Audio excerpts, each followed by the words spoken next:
some numbers back, we couldn't get through, and Feb's finding it hard to get away from Presty and the blokes around him. I'm glad you mentioned Feb too, because he looks to be carrying a bit of an ankle injury. We showed a shot during that first quarter where he appeared to roll his ankle actually on the goal umpire's foot, which is the most extraordinary thing to do. Is he okay? Feb can do that sort of stuff. He does the unimaginable, but well, I hope he's all right, Tim. We needed to do something this last half, and he's out there as far as I know, so he's okay. And of course tonight, the winner of tonight's game wins or he's awarded the Dick Pratt, the Richard Pratt Cup. A great chairman of the Carlton Football Club, and no doubt greatly missed. Yeah, he's greatly missed. We had a great function up there earlier. It's for raising awareness for prostate cancer around Australia and the world. It's a great cause for a great bloke. Thanks for your time. Let's hope you can enjoy the second half a little bit more than the first. Thanks, Tim. Cheers, mate. Good on you, Tim. With Stephen Kernahan. So Favoli is out there, and Collingwood sitting on this 27-point lead. At half-time, I think Stick summed it up pretty well. They just couldn't get through in the end, could they? Well, their forward line just looks targetless at the moment. Fev isn't able to get on the end of any kicks. There's just so many Collingwood players back there. You wonder who. Cruiser is the only other bloke I think in the Carlton side that might draw the footy. Hampson has got the height, but just looking a little bit one-dimensional in that part of the ground. Personally, I think it just comes to that work rate through the midfield. It doesn't look like Carlton have got any players that are prepared to take the game on from half-back, and you can't do it on your own. You need to run in 2s and 3s and 4s, but Collingwood's pressure in the forward line's been fantastic, and that's allowed their defensive mechanisms to kick in through the midfield and across their own half-back line, and they've just been very effective at slowing Carlton's ball movement down. Second half of the MCG Friday night football. Collingwood lead by 27. Off the boot of Pendlebury, taken high was Wood. No free kick, and now he's penalised for holding the ball. Bad break. Now. Give me the footy. Thank you. Russell getting the free kick. Goes out wide. Cruiser's run on. Wood was standing the mark. Cruiser goes in short. Carazzo. Well, I think it's fair to say the umpires missed a call back in the middle. Just letting you know.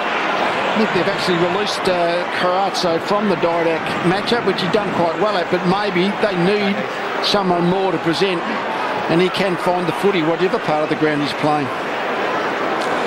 So this would be a tonic. Don't go high. Carazzo will kick from about 40, 45-degree angle. Looking to bring it right to left. Well, he's done that. Off hands though. Wood involved initially back in the middle. Helps the ball on its way. So 12 scoring shots to 13. Well, I think that flatters Carlton a bit. Just 2 goals 10 now. Shaw, as he so often does, and then gets the ball outside the 50. Side bottom and Yaron. A couple of rookies in their first season. Yaron a very high draft pick. Side bottom, the first taken by Collingwood in the draft Don't latch on. last year. Just can't convert Carlton even when they get the chances. Houlihan from Murphy. Gibbs back to Scotland. They've retreated a bit. Judd did pretty well, but the kick to centre half forward. Betts outnumbered. Made a contest. Wood has to stop and rove it basically. Swan, 18 disposals in the opening half, which is about par for the course for him this season. And that's a lovely kick by Swan to Davis, who was a game breaker in that first half. Little kick down the line. Didac did well with a rolling diving mark. Alan Didac goes very short. May have been touched on the mark. Lockyer back to Didac, working in a confined space, in trouble. To Swan, claimed by Judd. Knocked out of there by Yaron. Taken by Davis. Trying to stop it. Bauer bounced off him. Johnson tackled by Bauer. Holding the ball. 1 on 3. Gee, they've been hot on that tonight. One arm doesn't help you much. Gibbs runs to the opposite back pocket. Well, that's exactly what Lee was talking about earlier. If the ball carrier is going across to the wing, he needs someone to present. If he's coming back through the centre, well then he needs to do that to show his teammates where he needs them to lead for the ball. Hampson almost from the Gibbs kick, not quite. Tuvey goes after it again. Tuvey close to the boundary line, stolen away by Russell.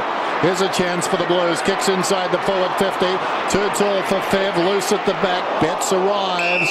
Did it come off his boot? No, boundary throw in. I mean, that was just a simple little dinky 20-metre pass, but it went over for Bowler's head. That's really been typical of the Carlton's ineffective kicking skills tonight. Wood and Cruiser wrap each other up. And then side bottom. Oh, you're holding it in, Eddie, so he can't get it out. Well, Carlton have had the last 9 inside 50s of the game. So they really did stabilise the game late in that first half, and they've continued on in this quarter. Wood wins the tap. Karato had it smothered. O'Brien. Good tackle, Karato. G. Davis, clever. Murphy, brilliant. Well done. But a good tackle again by Shaw, and surely Bentley's gone. Make an attempt. Well, Murphy twists and turns, but they just couldn't create enough space. And Collingwood defending stoutly as they've done all night. Davis. Thornton takes the mark. Come back. I think with holding the ball, I'm confused again. I think we can predict there'll be quite a few of them this round. Looks that way. You've said that obviously this is the tone setter Friday night.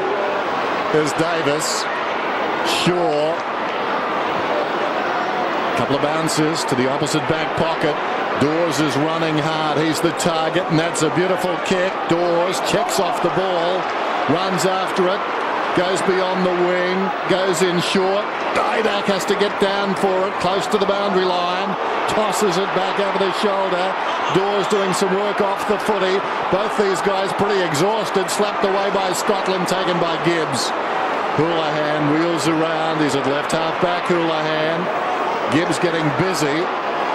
Decides to take them on. Some run from half back. Murphy is cruising past. He wants to use Murphy. Swan played it cagily. Eventually Murphy kicks under pressure, but it's okay. Karato very effective as a forward in getting dangerous, but drawing his man out of the forward 50 as well. Well, this is a better build-up. Well done, Presti. Good defence, wasn't it? He just got his chest into Favola's back, didn't allow Favola to jump, and as soon as he wasn't able to get any elevation, easy spoil. Hampson won the top, but to Pendlebury, to Johnson, to Pendlebury. Had a fantastic opening turn, Pendlebury. That's it, Mark. That's it, Mark. So Swan, 21st disposal. Back 2 metres. Cloak, the outstanding big forward on the ground in the opening half. Simpson with beams, back to Bentley, back to Joseph, good tackle from Barham, then Bentley goes back to Simpson. Simpson, short one across the ground is Scotland, wanted to go, sold himself into trouble. Simpson, not intended for Scotland, but it came off. Now Cruiser, alongside the centre circles, directs it down towards Favola. He's outnumbered, good stuff off the ball by Shaw. Telling a man to go across and guard Carazzo, then he became the number. Oh, well worked out, Collingwood. Kick comes down towards half forward, and the mark is taken by Anthony. Don't know we caught all of that, but it's worth a replay because that was marvellous. As Shaw came to the footy, the presence of mind to direct his teammate. Now Johnson on the wing. High ball, Cloak, Anthony from the side. Half volleyed there by O'Brien, knocked down by Anthony. Didak, Johnson, Collingwood through again. Thomas over his head. Murphy gets back. Simpson, Gibbs running alongside of him. Simpson goes wide. Gibbs wants the footy. He has been very busy in the opening 5 minutes of this quarter. The kick to Betts versus Shaw. Betts gives a free kick away. It's poor use in the middle of the ground. Carazzo got free in the front of the centre square, but that one extra handball, then he was completely out of the play. So Davis, Carlton having real trouble thinking their way through situations when they're going forward tonight. It's been a lot of up and back late in that second quarter, early in this third. And neither team has kicked a goal in a long, long time now. It's been almost 20 minutes since we've had a goal scored. And that was Betts late, I reckon, in that second term. Here's Maxwell.